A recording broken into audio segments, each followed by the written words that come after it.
Welcome back. Better Than a Let's Play, episode 20. 2-0. I'm Igneous, and today we're beginning construction on the Crystal Citadel. Mwah.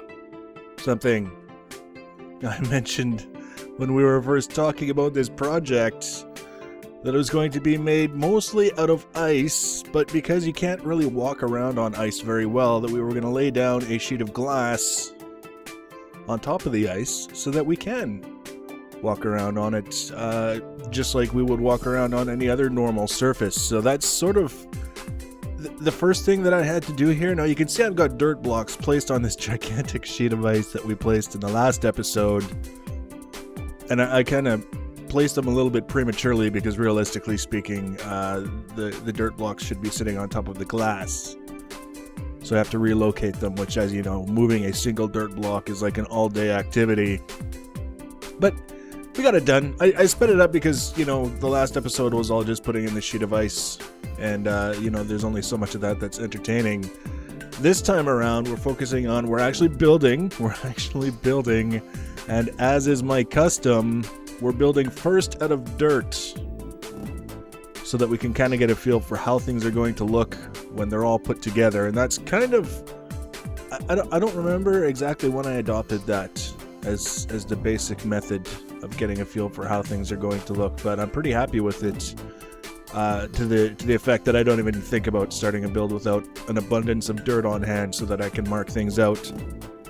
Now I've done straight up and down. I did the central tower complex, which is basically 3 square towers, and their most notable feature is that they're very, very tall. They start at bedrock, they go way, way up into the air, and then of course we added the microblock detailing on them, but there was nothing particularly complicated about that build, or even the tower in the nether, if you can even call it a tower, because there's only segments of it that kind of stick out in amongst the netherrack as you move up and down the various different tiers of material in the nether.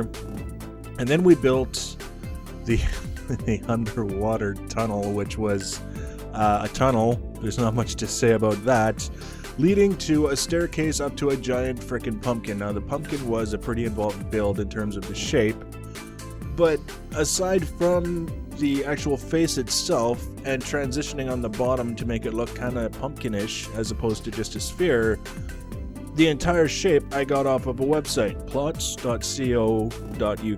If they ever make money from their site, they're going to have to start throwing me some of it for the amount of plugging that I do. Great site. If you're looking for shapes, if you're wanting things that you can duplicate to make your builds more interesting, it's fantastic. And that's where the basic form of the pumpkin came from. So we've done round, we've done basically square, 90-degree angles.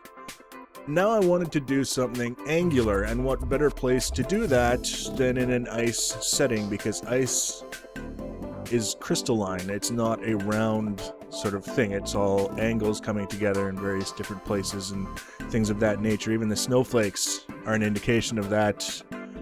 The snowflake might look round, but if you look closely, it's made up of all kinds of different angles and bits coming together. So that's the general theme that we're doing here. And of course, because it's a build that I'm doing, it's large.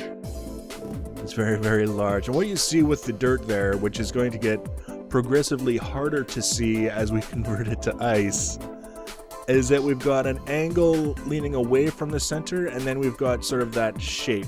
It's almost like the 5-sided thing where the bottom isn't filled in. I want to say pentagram, but pentagonal, penta something. Doesn't matter. You know what I'm talking about. That's basically the profile, the shape of what I'm going for, and then as we build it out, it's going to look like it's maybe, you know, tilting out from the structure a little bit, as opposed to simply just, you know, being straight up and down all the way around. So that's, we've got some angles in place already. We've also got the angles on the ground. Because of the whole voxel thing, the way the cubes come together, that might look like it's almost rounded, but it's not. It's actually, if you look on the dirt on the ground that now has snow on it, it's a long strip and then a shorter strip, and they're meeting at an angle, and then each one meets at one of the arches on the side. So there's going to be 4 of these pentagonal arches Is that even a thing, a pentagonal arch? Or whatever. You know what I mean? So many descriptive words and we don't even know if they apply. You get the idea. There's going to be 4 of these, and they're essentially going to be some sort of detail. I don't know if they'll all be entrances, or necessarily exactly how I'm going to fill them in, except to say that they're going to be where they are, and they're going to be made out of ice. They're not round, and they are not straight up and down. This is, again, that part of the building process where I've done the layout, I've done the basics, getting everything measured, figuring out where I want to go, decided the general shape of how I want things to go, and now I'm in the position where I can start executing on those plans and see it start to come together, which is, for me, the most entertaining part, and the reason why I do all of this, and the reason why I tend to build things and then abandon them, is because I don't build giant jack-o'-lanterns so that I could put a macerator in them. I build them because I love building them, and then once they're done, they're done. They're free to exist, and I may or may not ever go back to see them. That's just plenty. At least with the jack-o'-lantern, it's got plenty of monsters there to keep them company. Now here is obviously an example of the walls going into place that will kind of tie this whole thing together, instead of just 4 pentagonal arches all existing independently of one another. We've actually got some walls. It's actually going to be a single structure, and then we clear out the dirt, we replace it with ice, and we start to get an idea of how things are going to look, a very vague idea of how things are going to look as it gets closer to completion. Now, this isn't going to be a single story, as it were. If I wanted to divide this into usable space, I could probably get, well, I know I could get 2 stories, and I could probably get 3 stories out of it, just as high as it is, but we'll be going much, much higher.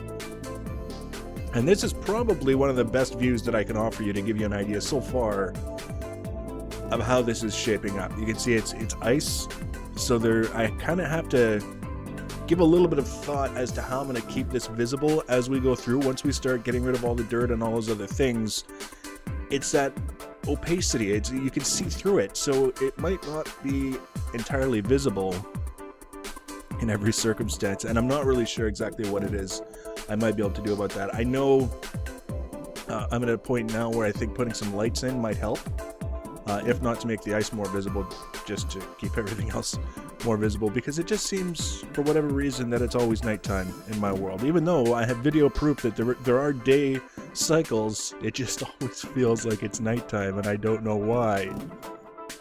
So just like everything else, we build it into place, we get the dirt. Once we've got everything else sorted out, then we can start building in the walls. So we've got the 4 arches are done now, done structurally, not done with the details. This one's going to be very, very heavy on the details for this project. Again, we want to keep it on the pristine sort of ice theme, which is not to say we can't add certain embellishments, but I don't want to make it a complicated thing in terms of details. I want to refine it as much as I can, and that's right, that means more micro blocks. But I think that's been part of the design consideration from the beginning. The spacing and the shapes and the things that I've been using were chosen specifically to accommodate some pretty aggressive micro block usage. And you can see as soon as they pulled that dirt out of there, it's like half the building just became invisible, it seems. But I'm really happy with the way it's turning out. Now what I have to do before I can move on to the second story is I have to bring things together at the top somehow, and I don't want to just put in like a flat roof and then have the peaks of the arches terminate randomly. I would like to have something that comes together and looks really neat. Lots of angles coming together, lots of shapes, so you look at it and it doesn't necessarily stand out as amazing, but it also doesn't stand out as freaking awful, which is sometimes the best that you can do. So I'm using dirt here once again, kind of measuring things out so that everything comes together uniformly in the middle. Sometimes that's a lot easier said than done, but we're almost there. The next episode, we're going to get that roof in. We're going to start on the second story. We might get some micro blocks in. Big project, lots of stuff left to do. So if you want to be notified when I add that next video, go ahead and subscribe to my channel and or follow me on Twitter @Enigmius1. Thanks for watching, guys. We'll see you next time.